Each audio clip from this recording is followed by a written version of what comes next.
In the heart of Lekki, Lagos, stood a grand mansion, a fortress of wealth and mystery. It belonged to Madame Adunni Benson, a woman whose name commanded both admiration and fear. Adunni was beautiful, wealthy and powerful.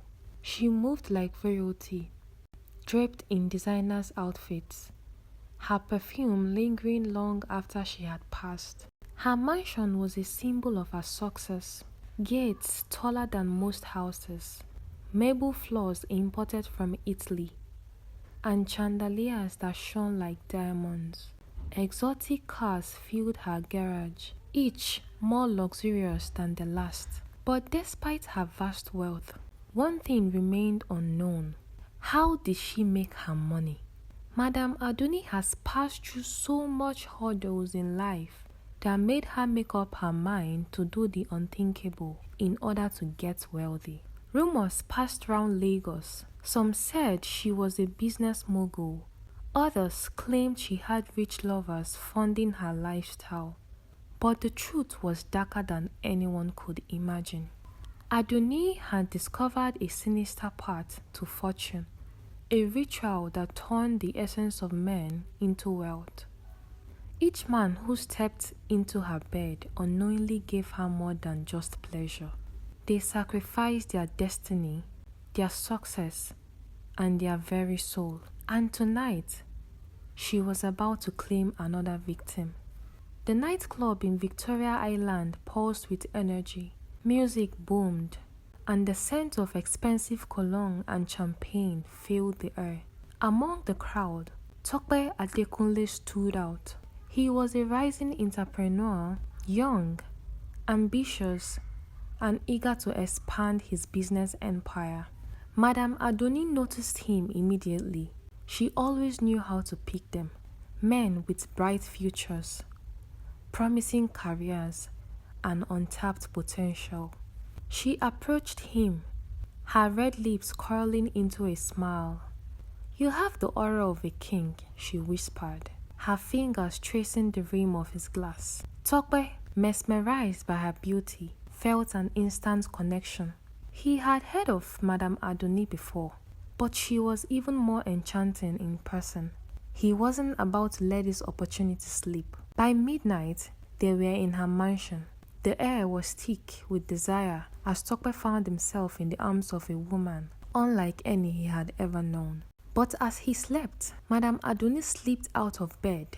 She carefully collected his seed in a small black jar and made her way to the secret chamber hidden behind a bookshelf. Inside, a shrine awaited her. Candles flickered, casting airy shadows. At the center stood a clay bowl filled with dark liquid.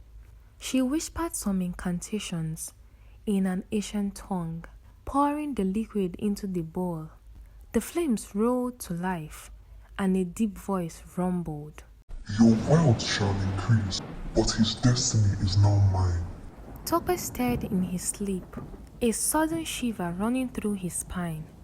But by morning, he brushed it off as nothing more than tiredness. He had no idea that his fate was already sealed. Over the next few weeks, Tope's life took an unexpected turn.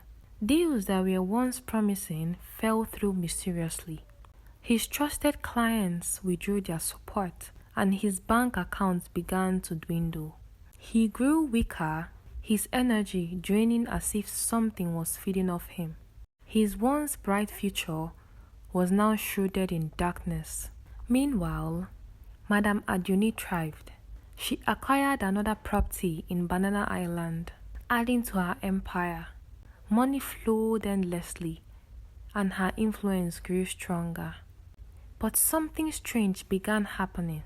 At night, she heard whispers, the voices of men, soft at first, then getting louder, calling her name. She dismissed it as stress. After all, wealth came with its own burdens. Until one night, she looked into her mirror and saw them, the faces of the men she had sacrificed, their eyes hollow, their lips moving in silent screams. The glass shattered, And for the first time, fear crept into Madame Adunni's heart. Despite the strange occurrences, Madame Adunni continued her rituals. One night, as she went to have some fun in one of the most happening lounges in town, she met David, a struggling young musician with a rugged yet magnetic presence. Strums a warm guitar. His deep brown skin glistens under the soft stage lights, his dreadlocks falling over his intense eyes as he sings. Unlike her previous victims, David had something different about him. A quiet strength, an aura she couldn't quite decipher. After his performance, she paid her way through the host in order to get to him. And immediately, trust me, no man would want a woman of her caliber to slip through his finger. And of course, he went home with her. They spent the night together. And as he slept, she prepared to perform the ritual once more. But as she collected his essence, something unexpected happened. David woke up. His eyes glowed unnaturally, his voice deep and distant. You cannot take from me. Madame Adunni stumbled back. The room grew cold. The candles flickered wildly. Suddenly, the spirits of her past victims appeared. They surrounded her, their faces twisted in pain, their voices filled with anger. You have taken our destinies. Now, yours shall be taken. David's body convulsed, his voice no longer his own. A powerful force filled the room. Madame Adunni screamed, but there was no escape. The spirits dragged her to the shrine, where she had built her empire. The deity she had once worshipped no longer favored her. You have upset the balance. Your greed has sealed your fate. She begged, pleaded, but it was too late. Her body withered, her beauty faded. The wealth she had amassed turned to dust. Her mansion and her cars crumbled and burned to ashes. And in a matter of moments, Madame Adunni became nothing but a whisper in the wind. The next morning, Lagos woke up to a very shocking news. Mysterious death of Lekki socialite, Madame Adunni. Her mansion was abandoned. People claimed to hear strange voices coming from within. Some said they saw her ghost wandering in the halls, crying for mercy. David freed from her trap. He told his story. He revealed the truth about how men were losing their destinies to unseen forces. His story spread, and young men became more cautious, learning that not all wealth is pure, and not all pleasures are harmless. Madame Adunni's name became a cautionary tale. Her empire had crumbled, proving that no amount of riches could silence the cries of the innocent. And so her legacy remained, not as a symbol of wealth, but as a warning.